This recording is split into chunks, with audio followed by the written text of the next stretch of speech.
Alright guys, welcome to the video. This is John with the Paranormal Task Force. In this video we're going to be recapping our investigation of the World Famous Clown Motel in Tonopah, Nevada. So if you guys aren't familiar with this location, it's been investigated by everybody pretty much, but it's a pretty unique location. It was used in the filming of several movies. House of a Thousand Corpses was one. They've actually done a couple of clown motel movies that were filmed there. But they've got over 5,600 clowns on the property. The entire lobby is full of clowns. They've got some themed rooms, which one of the rooms we stayed in was room 107, which is known as Fear Unlimited. The walls are covered in paintings of creepy clowns and creatures, and just a real odd place, but a very interesting place. Kind of a fun place. It was interesting. So, Clown Motel, what were your thoughts?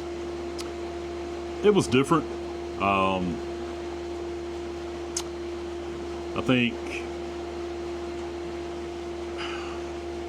think there was some activity there, for sure. Certain times. Was it as much as I thought it would be? Yeah. I think more so than anything, it was a very interesting place.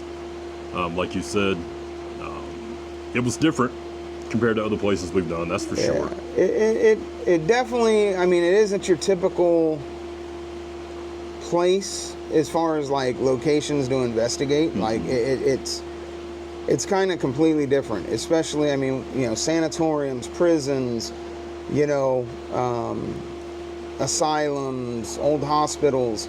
Those are, you know, typically your hot spots, you know, or, you know, old houses like the Conjuring house and stuff like that. But the Clown Motel was just different. There was activity, but what was strange is the activity would come in spurts. Very, yeah. So it was real sporadic. I mean, we'd get activity, you know, back to back to back to back, and then all of a sudden it would go silent for 15 or 20 minutes, which isn't completely uncommon. It was just odd. But I will say, the team at the Clown Motel, the owner, Heem, and the employee there, Chris, great guys. Chris really shows a love for the place, and he's enthusiastic about the paranormal activity that happens there. So if you ever visit there, talk with Chris. He is he's knowledgeable about the area, and he's knowledgeable about the motel. Very friendly, very open. You know, he took us on. We did their little ghost walk that they do. It's about an hour long. It was interesting. You know, a lot of good information. And you know, Chris conducts that, and he does a good job at it. But other than that, I mean, activity-wise, there was some interesting points. If anybody's not familiar with the Clown Motel, if you've watched our videos, you'll know that there is one of the famous clowns that's there is Charlie. He sits in the lobby. He's a life-size clown doll, and I don't know where he got the name Charlie, but that's his name, and we had some interaction with him. There was one point of the night where we were sitting on either side of him, and I was interacting with him, and I can't remember what I asked. I think I said, "Charlie, are you here?" And he said, "Sitting next to you." And then he said, "Sitting on the couch." And then he said, "Looking at you." So that was some odd, relevant stuff for what was going on at that moment. I think the craziest thing for me through the whole investigation was, again, we were each sitting on the opposite, or next to Charlie, and we were talking, and it came across and it said evil, and then it said, I believe it said man or boy or something. I think it said evil male. Yeah, or something like that. And then it said my name. Yeah. Which was really strange. And then it said execute, and then on mine it came through and said unholy. Right. So I, And that was on 2 different devices. Yeah. So we were running. Steve was running the Ovulus, and I was running the Polterscript, and I was also running Necrometer on the phone. But the phone was in airplane mode. I know a lot of people, have stuff to say about the apps, but some of them work pretty well. So on Necrometer, I think it said evil male, and then it said your name. And then on the Ovulus, it came through, then it said execute on Necrometer. Right. Then through the Ovulus, over on your side, it came through and said unholy. And then after that, 20 minutes of silence. Yeah, yeah. That was crazy, but I personally, if I had to pick one of the craziest things of the night for me, was, again, when we were sitting next to Charlie, we had the music box sitting on the chair pointed behind us into where all the clowns are. Nothing back there, that could be moving. And if you're familiar with the music box, there has to be motion for it to go off. So we had it pointed behind us into where all the clowns are, and it started to go off. It started to play music. And so I said, if that's you in front of the music box, can you step from out in front of it so it'll stop playing? And immediately on cue, it stopped playing. So then I said, okay, if that was you, can you step back in front of the music box and make it play? And it immediately, on cue, started playing. And that happened a couple of times. To me, that was probably some of the craziest evidence, because it was intelligent. It was responding to my cues, and that for me was one of the craziest things of the night. The other crazy thing when we were in the lobby, so the way it worked is, we had our room that we were able to investigate. We had the lobby for 2 hours to investigate after closing, and then we investigated the cemetery. Well, the cemetery we only really did. We didn't go back out there after the lobby. No. So we only did it when we were out there with Chris, and we did it during the day. We didn't go back out there before doing the investigation in our room. But so when we're in the lobby, I was interacting with Charlie and getting those responses. I invited him to come to our room with us. And when we got back to our room and we started our session in there, we had the portal running the Spirit Box, and about 10 minutes in, I asked who was in the room with us. And a voice came through the portal, and I say it sounded like a clown voice because it was that high-pitched, but it just came through and said, "It's Charlie." That was kind of nuts. Yeah. So, I mean, between the music box and that, and so there was some good activity. Not as much as I would have expected for as haunted as I've heard other people say this place is. I really expected it to be off the charts, and maybe it just wasn't, super active that night. I mean, we did get some activity, so I'm not saying that there's nothing going on there by any means, because we got some compelling evidence. The REM-POD, the 2 REM-PODs and the millimeter going off simultaneously together. Yeah, that's pretty good. Yeah, we had so when we were doing the session in our room, we had a REM-POD set up on the dresser. I had the millimeter with the REM-POD function set up on top of the refrigerator, and then I had a REM-POD set up on the bathroom sink. Well, if you guys have watched any of our previous videos when we've used these REM-PODs, you've seen we've never had one hit other than temperature spikes. But we've never actually had a REM pod hit on either one of these REM pods. And I can't even remember what was being said at the time, but all of a sudden, both the REM pods and the REM pod on the millimeter hit and pegged out at the same time. And they were a few feet away from each other. But they all hit in succession for about 5 to 10 seconds.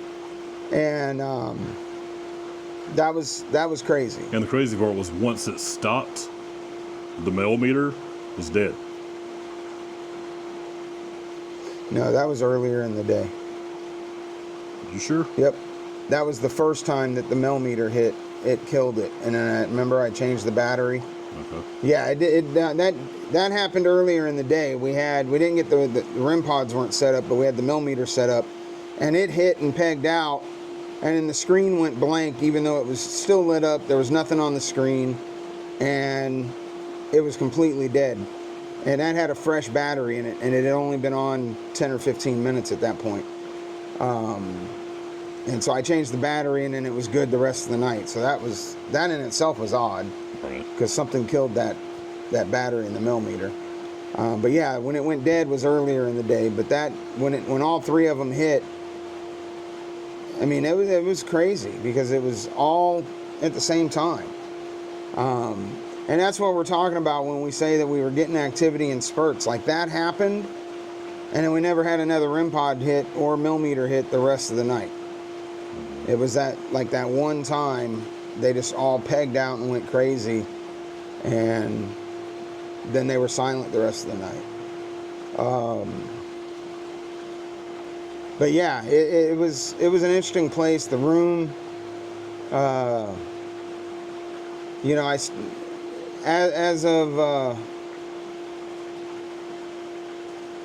of now, I would probably go back and maybe get a different room and try to do an investigation. Maybe room 108. I heard that one's really active. 208 is active. Yeah. So I would definitely go back. I mean, it was that interesting, and just a cool place to see, and just the history behind it. I would go back, you know, and I'd probably get a different room and then see, you know, what we get on the next one. But I definitely don't think we got as much activity as I've seen other groups get. And like I said, but locations are like that, you know. Sometimes a group will go and get a ton of activity, and other times a group will go and not get much of anything. I mean, the Hornet was like that. I mean, we got some activity on the Hornet, but it wasn't as active as I've seen it in other videos. So, and the Clown Motel was kind of like that. And it could be too, just to make note, they were doing a bunch of construction right next to the motel and in the road. So who knows? Maybe that was causing a disturbance that, you know, the spirits didn't want to be as active or something. I mean, you never know. But there was that going on. So anything else from the Clown Motel? Now, we didn't get any cat ball activity, but during the day, I was outside shooting drone video, and Chris came and grabbed us because there was another woman there that was kind of doing a semi-investigation, I guess, during the day. And they had put a cat ball up on one of the clowns. He's an animatronic in a cage. But the weird thing about him is he's supposed to be motion activated, but motion won't set him off. And a bright flashlight won't set him off. But what was the other light he had? There was another kind of light that he had that made him go off. But anyway, the lady had a cat ball up in the cage of that animatronic clown. And she was interacting with it, and the cat ball was going off. I did see it myself. We didn't have our cameras rolling at that time, but so we did see some cat ball activity while we were there, but we didn't get any personally. Other than I think our cat ball on the dresser went off once in our room. But other than that, most of the activity we got was with the dead bell, the music box, you know, the spirit box, the Ovilus, the polter. You know what amazed me was the polter script was quiet most of the night. Now when we were on the ghost walk with Chris, it was spitting words out like crazy. Yeah. But then when we were doing our sessions, there was hardly anything coming through the polter script. So, but the Ovilus was pretty active. Necrometer was pretty active. So overall, I mean, I think it was a good time and a good investigation. I definitely would have liked to have caught more evidence, but overall, I think we got enough for us to say, okay, something's crazy here. Yeah, I agree. Now I also had a tripwire set up in our room, and that was running from like in front of the bathroom to right where the space is in between the beds, and we were getting a lot of hits on that back by the bathroom. Like the first 3 lights kept hitting. So I don't know what was back there causing that. That was just weird. I've never seen that with the tripwire. But it was almost constant going off. But that was weird. There was something back there by the bathroom causing that. But the weird thing is, I went back there with the tri-field meter, and I wasn't getting any EMF spikes back by the bathroom area. Actually, our room, when I did the baseline, was pretty steady at not much EMF at all. So when the tripwire started wigging out like that, that was kind of trippy.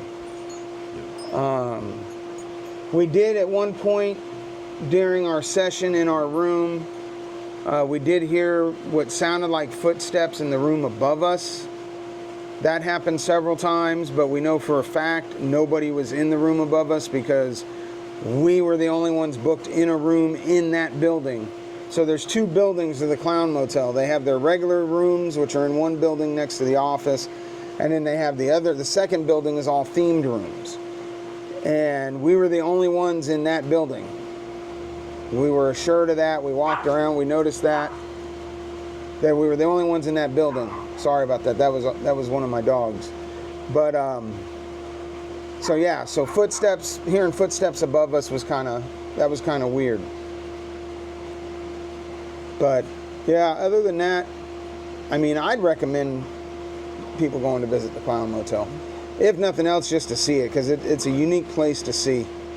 Go during the day if you want. They'll let you walk throughout the lobby museum area. Cemetery. The cemetery is open. You can walk through there. And that cemetery, the Tonopah Cemetery, was in operation from 1901 to 1911.